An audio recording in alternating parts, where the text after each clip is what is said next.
Hai guys, balik lagi sama Enkun di sini. Fans penyihir Jujutsu silahkan merapat. Karena di video kali ini kita akan membahas lanjutan cerita Jujutsu Kaisen. Setelah muncul karakter pembunuh bayaran yang bernama Fushiguro, dan dia disewa oleh kelompok bintang religius untuk membunuh gadis wadah plasma bintang. Lebih tepatnya kita akan mereview manga Jujutsu Kaisen chapter 67 yang bersumber dari website Jujutsu Kaisen atau forum Reddit. Buat kalian yang belum lihat review chapter sebelumnya, bisa klik link di deskripsi atau bisa juga klik link di pojokan atas video ini ya. Dan buat kamu yang cuma ngikutin animenya atau tidak mau kena spoiler, Enkun sarankan bikin stop videonya aja dari sekarang. Nah, di manga chapter 67 ini, Gojo dan Geto berhasil meringkus kelompok Q. Mereka menyembunyikan gadis wadah plasma bintang di suatu tempat. Namun di luar dugaan, muncul dua musuh baru yang juga ingin membunuh gadis tersebut. Penasaran? Oke, langsung aja kita bahas. Let's go!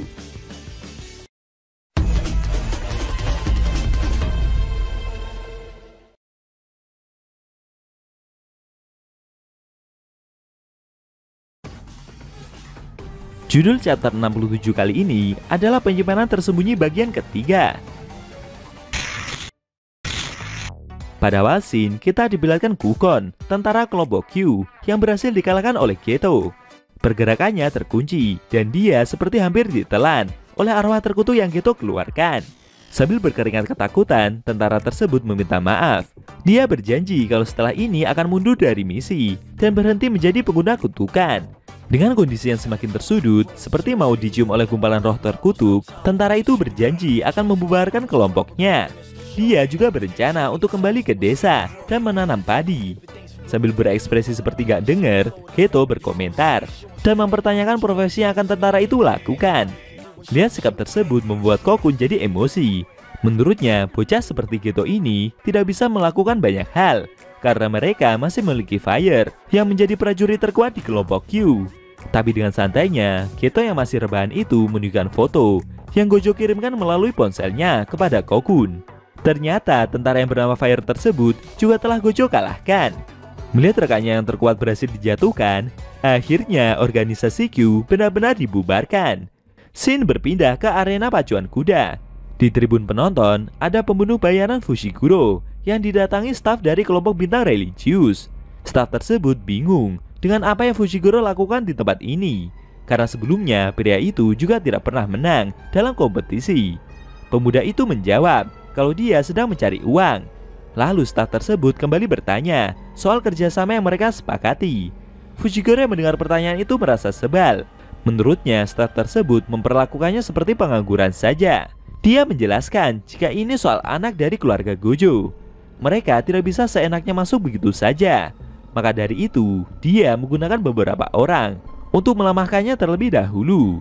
Staf tersebut kembali bertanya, kenapa Fushiguro menggunakan semua uang yang sebelumnya mereka berikan untuk ikut lotre pacuan kuda. Dia menjawab kalau itulah maksud dari melemahkan. Fushiguro meminta staf itu untuk tidak perlu khawatir karena mereka akan mendapatkan uang tersebut kembali, sama seperti pacuan kuda ini. Tapi sayangnya setelah melihat hasil dari pacuan kuda tersebut, Fushiguro malah kalah taruhan. Melihat rekannya gagal, staf tersebut pun berdiri dan bersiap untuk pergi. Menurutnya Fushiguro ini nggak bakat dalam mendapatkan uang dengan cepat. Dia mengandalkan pembunuh penyihir itu dalam melakukan misi tersebut. Sebelum pergi, staf itu juga bertanya soal kabar dari Megumi. Tapi sambil bergaya seperti nggak kenal, Fushiguro malah bertanya balik, siapa orang yang dia maksud.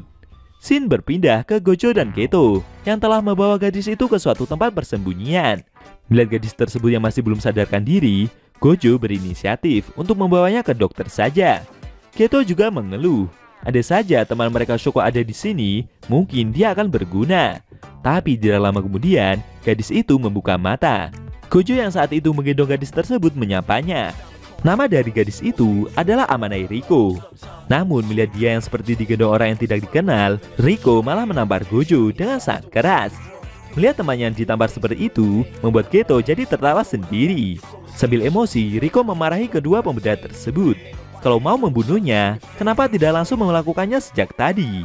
Sambil tersenyum, Geto mencoba menenangkan suasana. Dia juga mengaku kalau mereka tidak akan menculik gadis itu. Tapi Riko merasa jika pemuda tersebut adalah seorang pembohong. Dia bahkan menghina rambut Geto yang terlihat seperti poni nggak jelas. Melihat mereka berdua yang diperlakukan tidak ramah tersebut, dengan kompaknya Gojo dan Geto langsung menarik tubuh gadis itu dari arah yang berlawanan. Sontak saja Riko langsung berteriak ketakutan. Namun pelayan gadis itu yang juga sudah siuman meminta mereka untuk berhenti. Pelayan tersebut bernama Kurai Misato. Dia menjelaskan kepada majikannya itu jika kedua pria tersebut adalah teman-teman di pihak mereka. Riko yang melihat pembantunya seperti menaiki sesuatu bertanya, makhluk apa itu sebenarnya? Misato memberitahu jika ini adalah teknik kutukan yang cowok berponi itu keluarkan. Geto meminta pelayan tersebut untuk tidak memanggilnya demikian. Sambil berekspresi sebel, dia menjelaskan jika teknik yang dia miliki ini adalah dapat untuk memanipulasi arwah terkutuk. Dan Geto bisa mengendalikan arwah terkutuk yang dia pilih sesuka hati. Gojo yang melihat sikap pelayan itu merasa kalau dia terlihat lebih pemberani dari apa yang Gojo kira. Geto bertanya kepada Riko, apakah gadis itu tidak merasa sedih dengan penggabungan yang akan dia jalani? Tapi dengan sombongnya, gadis itu malah menghina Geto. Riko menjelaskan jika Master Tengen adalah dirinya dan dia sendiri adalah Master Tengen. Jika mereka bicara soal penggabungan dan kematian yang seolah mereka itu sama, maka hal tersebut adalah salah besar. Menurutnya, dengan penggabungan, dia akan menjadi Master Tengen, tapi Master Tengen juga akan menjadi dirinya. Keinginan gadis itu, hati, semangat, dan semuanya akan terus hidup setelah penggabungan itu terjadi. Konyolnya, mereka berdua malah ngobrol sendiri, seperti tidak mendengarkan apa yang Riko katakan. Menurut mereka berdua, dari gaya bicaranya saja, sepertinya gadis ini tidak memiliki seorang teman, dan hal tersebut terasa seperti merepotkan. Sambil emosi, Riko memberitahu jika di sekolah, dia juga bakal ngomong biasa seperti siswa pada umumnya. Setelah itu, Riko teringat dengan sekolahnya, yang harusnya hari ini dia juga sudah masuk. Sontak saja Riko pun bertanya kepada Kuroi, jam berapa sekarang ini? Menurut pelayan tersebut, hari ini masih pagi, tapi sepertinya tuanya itu akan terlambat. Namun Riko tidak peduli, dia berencana untuk berangkat sekolah sekarang juga. Melihat gadis itu yang ingin melakukan aktivitasnya, seusai tiba di sekolah SMA khusus wanita Renchoku, Gojo pun segera menelpon gurunya dan melaporkan kondisi yang terjadi. Menurutnya lebih aman kalau membawa gadis itu kembali ke SMA Jujutsu sekarang juga. Geto juga sependapat. Tapi Yaga Sensei memberitahu jika mereka mendapatkan perintah dari Master Tengen untuk menuruti permintaan dari Amanai Riko sebelum penggabungan dilakukan. Seusai menutup telepon tersebut, Gojo mengeluh. Menurutnya gurunya itu bisa berubah menjadi lunak ketika berurusan dengan gadis tersebut. Geto berpendapat, sebenarnya setelah penggabungan pun, gadis itu akan pergi ke ruang bawah SMA Jujutsu bersama Master Tengen untuk membentuk pelindung. Riko tak akan bisa melihat mereka lagi, baik itu teman, keluarga, dan semua yang dia sayangi. Menurutnya lebih baik membiarkan gadis itu menikmati hidupnya di saat-saat terakhir. Namun pelayan tersebut menyela perbincangan mereka. Dia memberitahu jika Nona Riko tidak memiliki kerabat sama sekali. Saat masih kecil, keluarganya mengalami kecelakaan. Dan sejak saat itu, dia mengasuh Riko seorang diri. Maka dari itu, Kuroi memohon agar Nona Riko menghabiskan waktu terakhir bersama teman-temannya. Sambil tersenyum, Geto menambahkan, kalau begitu pelayan tersebutlah yang satu-satunya keluarga yang Riko miliki. Kemudian, Gojo bertanya kepada temannya tersebut, bagaimana dengan kondisi roh pengamat yang Geto sebar di lokasi ini? Sambil mengeluarkan tekniknya, dia melihat area sekitar. Geto memberitahu kalau ada sesuatu, roh-roh yang dia sebar pasti akan langsung memberi sinyal bahaya.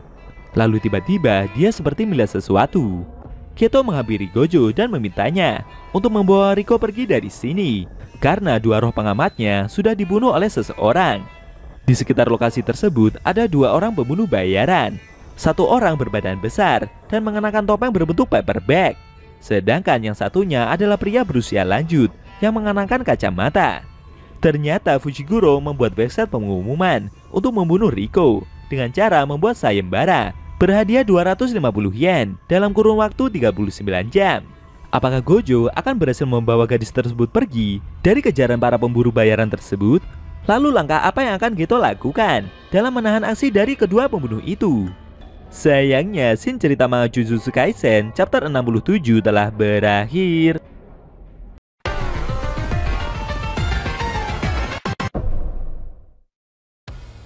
Oke guys, itu tadi review manga Jujutsu Kaisen chapter 67 yang isinya memperlihatkan Fushiguro yang membuat pengumuman sayembara berhadiah di internet untuk membunuh Amanai Riko yang saat ini dijaga oleh Gojo dan Geto.